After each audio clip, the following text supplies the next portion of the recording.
Thought I knew a lot about growing fruit trees, but when I got here, I realized I didn't know anything because tropical fruit trees and tropical climate and tropical soils were like totally different and new to me. So I felt like I was like back in kindergarten again. I'm Oscar. I moved here in 1989 with my small family, and so my aim was to homestead, and I got this book, Hawai'i Organic Growing Guide, and got excited about all the things you could grow here, especially fruit trees that I'd never even heard of before. So I kind of wanted to grow one of each kind of thing and started planning stuff out. This is a 2.5 acre lot.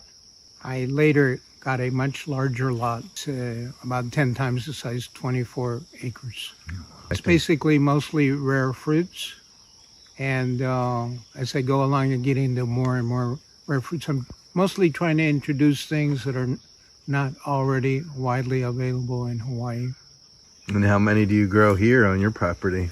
Well, over 1,000 trees on this property. Initially, my fruit production was to feed my family. I was homesteading, but then I shifted over into like a nursery for a while, and then now I've shifted again over into doing seed sales.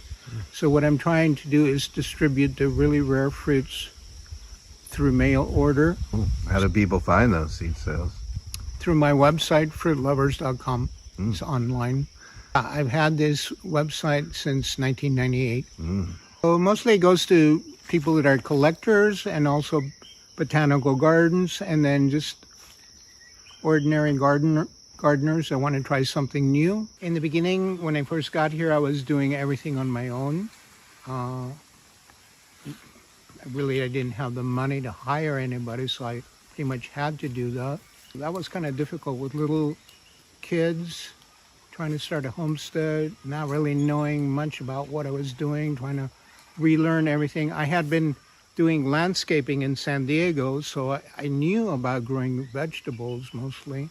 And I thought I knew a lot about growing fruit trees, but when I got here, I realized I didn't know anything because tropical fruit trees and tropical climate and tropical soils were like totally different and new to me. So I felt like I was like back in kindergarten again. I had to kind of relearn everything, which was exciting and scary at the same time. Now I have part-time people that help me, mostly with maintaining the weeds and doing weed whacking and things like that. And most of it I do myself. And now I have some machinery. I got a tractor a few years ago, and that's a big help when you have a lot of trees and moving materials around and mowing and doing all these things. Hawaii is very difficult in terms of hiring people because of the high wages and also very few people that are interested in doing that kind of work. So that part of it is very challenging, I would say.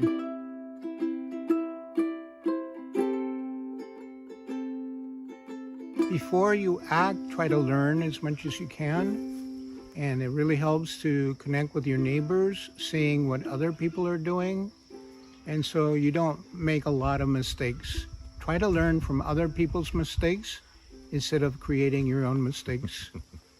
And if you can, get a consultant, who's a professional, to come out to your land and help you, because what they tell you in 1 hour or 2 can save you hundreds of hours of work and thousands of dollars down the line.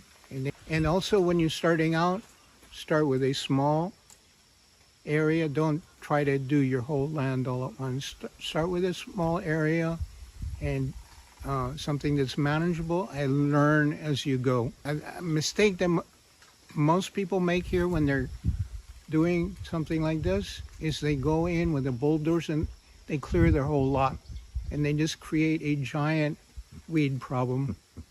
So if you're gonna bulldoze, maybe just bulldoze an area or hand clear an area and start with that. And then, so if you make mistakes, you make them on a small scale. Don't start by making mistakes on a large scale. You see all these? These are the fruits. Most of them are green. Let's see if we can find. Oh yeah, there's one right over your head that's almost ready to eat. Probably it's edible right here. Oh, already Yeah, edible? it's edible. Wow. Looks so green.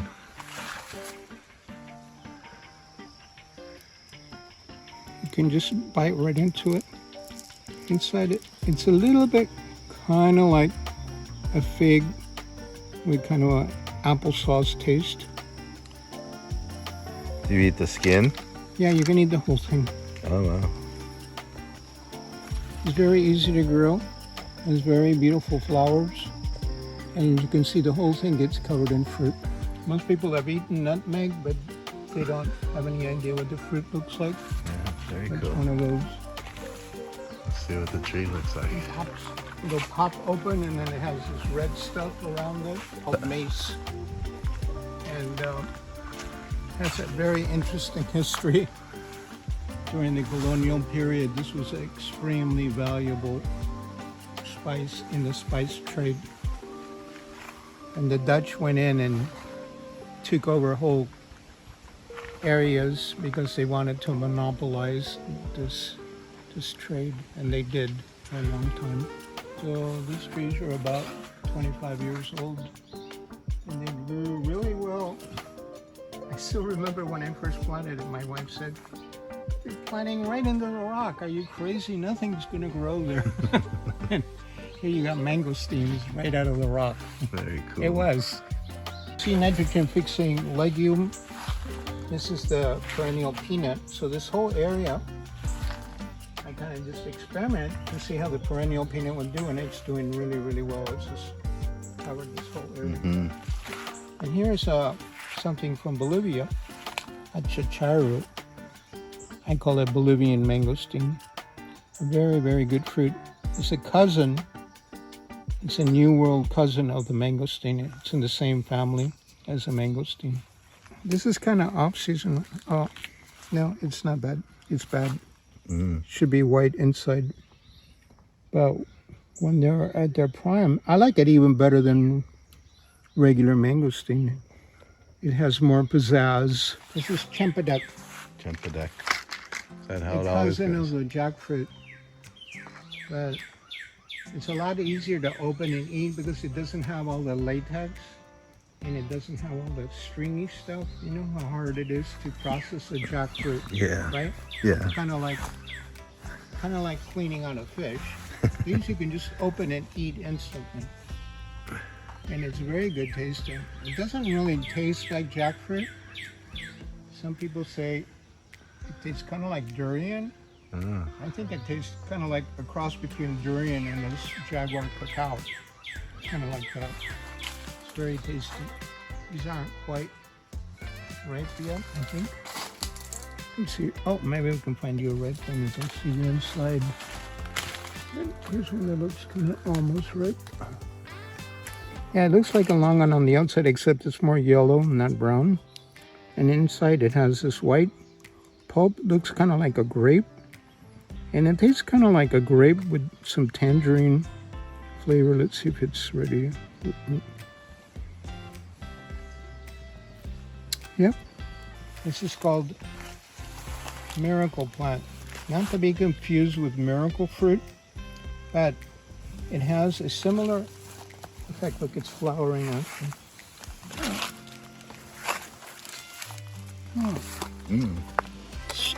I think it's fruiting for the first time. I first had this in Malaysia, and it is really miraculous what it does. You know, the miracle fruit only works on sour stuff. Yeah. Just makes everything sweeter. Even a glass of water, when you drink water, it's just like sweet water. It doesn't work just on the sour taste receptors like miracle fruit does. Everything becomes sweeter. Everything you Wow, eat. very cool. This is one of the most amazing fruit trees because it'll fruit from seed in 6 months. You know, most trees take years, usually like 4 or 5. For the fast ones, it's in 6 months. If I hadn't seen it with my own eyes, I wouldn't have believed it. Planted the seed, 6 months later it was fruiting. It's actually something I believe the Hawaiians introduced Oh. to new voyages a long Okay. time ago. This is curry leaf tree. Oh, okay, yeah. The leaves are used in Indian cooking. The Amazonian area is called sacha mango. Yeah, it's not really related to mango at all. It just has a similar kind of name. We had a guy from Peru come and give a talk to the Hawaii Tropical Fruit Growers Association one time. And he was talking about this fruit. And I got excited about getting it, but getting it was like almost impossible. I had to actually go to Brazil and hand collect some fruit seeds and bring the seeds back and plant it because there was just no other way to get it at that time anyway. It was pre-internet era. So the fruit is kind of hard like a carrot. It's crunchy like a carrot, but it tastes like a walnut. It's oily. You can see the tree gets quite tall. Oh, that's it there And this too. one is just kind of just starting to fruit, but it'll fruit like a papaya where the fruits hang all the way up the stem. There should be fruits on it at some point. When I first moved here, that was my favorite tropical fruit, so I wanted to grow a lot of lychees. That was before I realized that this is not a good lychee growing area. So, if I had to do it over again, I wouldn't have planted so many of them. Most of the lychee varieties don't fruit well in Hawaii. There's only a few that do. And I have one over there. It's very good. It's called Hawai'i Pink, or B3 is another name for it. And it's a regular bearer because it doesn't mind the tropical climate. Lychees are originally from China where they have a cold winter and very hot summer. So we have the hot summer, but we don't have that cold winter. And they really like that to stress them into fruiting. So yeah, lychee is a very tricky fruit to fruit commercially here. Most of the trees, these ones, most of them have been ornamental for most of the time. And my wife was kind of pressuring me to cut them, but I can't bring myself to do it because I wait for those cool, dry winters. And we did have one like that like 5 years ago. Had so many lychees that my neighbor across the street who had one of those cherry picker lifts he was using to construct a building. Came over here with that and we just picked hundreds of pounds. Again, they were planted before I knew really what I was doing. So another advice is when you plant trees, make sure you're getting the right varieties. Make sure you're getting ones that are going to produce. Don't buy stuff at Costco, plants at Costco or other places that you're unsure of. Make sure that the plants you're getting are proven producers in your area. That's why it's good to talk to neighbors and other people in their area and see what does well for them. It's another mistake that I made that you can learn from. If you want to get really good production, you want to make sure you keep your trees low. So I'm mostly going for seeds, so I don't care about getting like thousands of fruits because they will drop to the ground and I can still collect seeds. If you want to get good quality fruit, you want to keep them low to a size where you can easily pick them. This is very hard because you got to get up on a tall extension ladder to get the fruits. These are black walnuts. Oh, This cool. tree right here. Most walnuts, they need a chill. They need to freeze to make them go dormant. But this one, it doesn't. It's a tropical, special tropical type. So I experimented with it, and yeah, it does really great here. Citrus is really, really good if you're trying to feed yourself. Make sure you plant citrus, avocados, coconuts, and ulu, breadfruit. Those things will really keep you fed for a large part of the year. Very cool. And they don't take a lot of maintenance. Just don't go too crazy on the citrus. Don't plant your whole land to citrus because now we have this potential citrus greening disease that might come in. And sooner or later we are going to get it for sure. We already have the vector, this little tree hopper that carries the disease. We don't have the disease yet, but almost all citrus growing areas in the United States and South America have it already. So if you plant citrus, plant only a few. Don't plant your whole land to citrus. These up here are getting closer to being fully mature. Another name for it is black cherimoya because they turn black when they're ready. And this, I think this is another one that the first one to introduce to Hawaii. Very rare. It's from Guatemala and some parts of Mexico, like Oaxaca. Very tasty fruit. It's kind of like a cherimoya with a little bit of squeeze of tangerine juice mixed in. So it's a little tart, a little sweet, and a little tart. Very nice balance. A very bad name because it's from Africa. And it's not at all related to tamarind, but it does taste kind of like tamarind, you know, sweet and very tart. So those aren't quite ripe, but they turn brown when they get ripe. The guy who owned it called me and said, I want to sell this and I'm going to give you first dibs on it. Ah, very cool. And I had my eye on this land since I got here, you know. Yeah. So, and I really like it that it's adjoining because I don't like to travel and do that, you know. Yeah. Cleared it, I fenced it, and then I brought in an excavator and made holes for all the trees. So there's a lot of hard lava in there. It's very beautiful. Nice view and everything.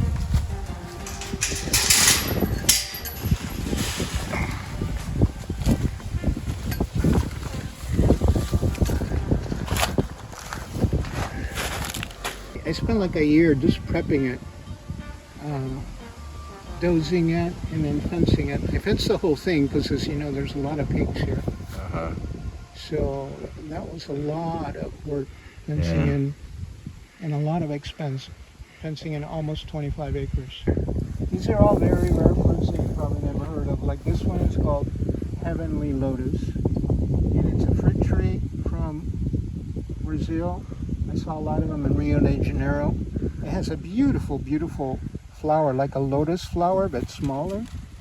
And then it makes a fruit. It's kind of like, sort of like avocado. So it has everything going for it.